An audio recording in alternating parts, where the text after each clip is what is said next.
था 1 सितंबर से सरकार के खिलाफ अनिश्चितकालीन असहयोग आंदोलन राष्ट्रीय स्तर पर आरंभ कर रहे हैं। तमाम तहसील मुख्यालय, जिला मुख्यालय, स्टेट राजधानी, सभी जगह हमारे लोग इस संकल्प के साथ बैठेंगे कि या तो हम अपना बलिदान कर देंगे या भुगतान प्राप्त कर लेंगे। देखिए साहब, ठगों का प्रेशर इतना है मोदी के ऊपर कि वो बोल नहीं पाता। ठगों की गुलामी करनी पड़ती है साहब, सत्ता में अगर रहना है तो। ठगों की गुलामी नहीं करोगे, सत्ता में पहुंचोगे नहीं। मदन लाल की तरह सड़कों पर घांटते रहोगे फिर।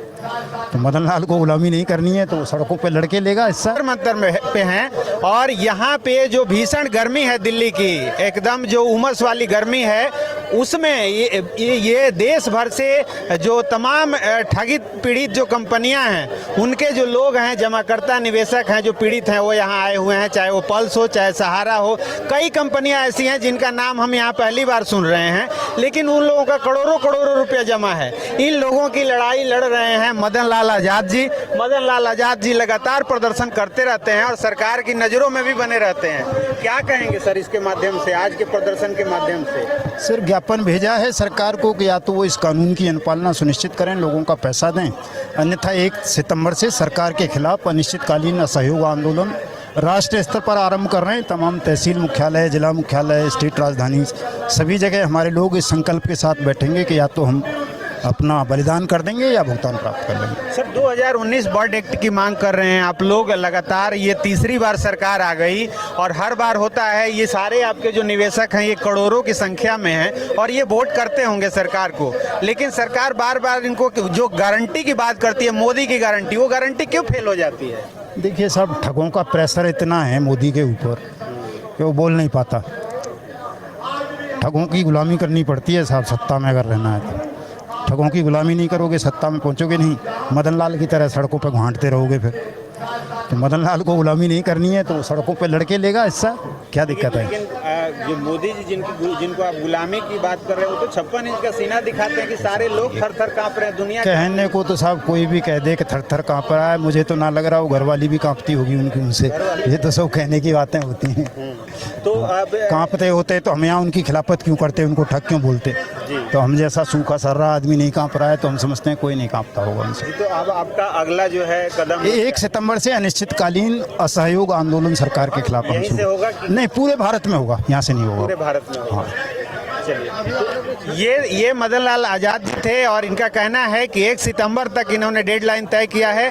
अगर कुछ हो गया तो ठीक है, नहीं तो 1 सितंबर से देश भर में क्या होगा? आमरण असहयोग आंदोलन, देश भर में असहयोग आंदोलन होगा और सरकार के किसी भी काम में सहयोग नहीं। सब लोग अपना जो भी जिला स्तरीय धरना प्रदर्शन है वो करते रहेंगे और जैसे भी इसमें आगे क्या एक्टिविटी होती है हम बताते रहेंगे। बने रहिए नवजागरण लाइव के साथ। Thank you sir.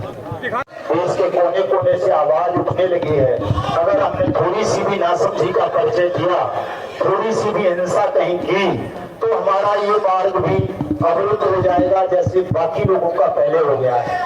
आपने देखा होगा कोई हम पहले व्यक्ति तो है नहीं कि साहब मदन लाल आज़ाद पहले व्यक्ति हों इस लड़ाई को लड़ने वाले। हमसे पहले सैकड़ों लोगों ने लड़ी है, लेकिन वो सब नष्ट हो गए, बर्बाद हो गए, तबाह हो गए। कोई 2 साल भी इस आंदोलन को ठगी पीड़ितों के को खींच नहीं सका पूरे देश भर में। चाहे वो क्या नाम था साहब उनका, IASO संगठन वाले हो, चाहे वो सरदार जी हो पंजाब वाले, चाहे हमारे विकास भाई त्रिपाठी जी हो। केवल मीटिंग को जरूर कर लेते हैं हर संडे को या महीने के 1 संडे को किसी न किसी पल्स भवन में बैठ के। वो तो हमारे रामदेव साहब भी कर लेते हैं, विकास जी कर लेते हैं, एक वो ठग बैठा हुआ है फैजाबाद में कौन सा गर्द है वो कर लेता है, और कई कर लेते हैं, लेकिन लड़ाई नहीं लड़ पाए। उसका कारण ये है कि तमाम लोगों ने या तो जल्दबाजी कर दी या नासमझी कर दी। तमाम साथियों पर मुकदमे बनवा दिए, हजारों साथियों पर, PACL के एजेंट साथियों पर मुकदमे बने हुए हैं। कोई जलंधर की कोर्ट में भोगने जाता है, कोई कहीं, कोई बहुत सारों पर यहाँ दिल्ली में भी बने हुए हैं। और उनका शोषण होता है, केवल शोषण के अलावा ऐसे व्यक्ति का कुछ नहीं होता जिस पर मुकदमा बन गया है। सारे नेता उनका शोषण करते हैं। इसलिए साथियों, मेरी इच्छा नहीं है कि हमारे किसी भी साथी के ऊपर कोई ऐसा मुकदमा बन जाए बेवजह जिसका लाभ आपको ना हो सके। हाँ, ऐसा मुकदमा बनवाने के लिए मैं तैयार हूँ जिससे भुगतान हो जाए तो बना दे भाई मुकदमा, फिर तो 4 बना दे, मेरे अकेले के ऊपर ही बना दे। अगर कोई गोली मारने से भुगतान हो जाए तो मुझे गोली मार दे, मरने से हो जाए तो मुझे मार दे, मैं मर जाऊंगा सबसे पहले। हमारे मास्टर जी कह रहे थे, कहाँ गए गुरु जी हमारे? नीचे बैठे हैं, दिख नहीं रहे मुझे। शाम को मास्टर जी लड़ने ना आ जाए क्योंकि मेरे तो कुमते मिले हुए गए, कहाँ थोड़ा है ना मास्टर जी? अच्छा हाँ ना कहीं, मेरे तो जैसे हटे बढ़िया है, मिले हुए गए आए ना। तो साहब ऐसे हिम्मती बहादुर साथी भी हैं हमारे बीच में। मास्टर जी जैसे आप देख रहे हो 80 वर्ष के हैं वो, और निवेशक हैं, एजेंट भी नहीं है। सब जो 2-4 इनके परिवार के लोगों का पैसा होगा उनका दे भी चुके हैं। और इस मोमेंट में आपके में सबसे ज्यादा पैसा खर्च करते हैं अपनी पेंशन का, लेकिन इस उम्र में भी उनमें इतना जोश है कि वो आज भी ये कहते हैं कि साहब अगर मरना पड़ेगा अनशन करके या उपवास करके तो पहला व्यक्ति मैं रहूंगा, ऐसा सत्याग्रही मैं बनूंगा जो हिंदुस्तान के ठगी पीड़ितों के लिए अपना आत्म बलिदान करेगा। तो ऐसे आत्म बलिदानी आप 15-20 इकट्ठे कर लो सब, ऐसे मरने में लाभ है। हम मरे तो आत्म बलिदान करके मरे, अनशन करके मरे। कोई जरूरी नहीं उसके लिए जंतर मंतर पर बैठना हो, कहीं भी बैठ जाएंगे किसी भी एक जगह पर, लेकिन ऐसे लोग होने चाहिए इस संकल्प के साथ बैठें कि जब तक हमारी समस्या का समाधान नहीं होगा, हमारा पैसा वापस नहीं मिलेगा, हमारे खिलाफ लिखे हुए झूठे मुकदमे वापस नहीं होंगे, हमारे साथियों को सुरक्षा नहीं मिलेगी, तब तक हम अन्न जल ग्रहण नहीं करेंगे।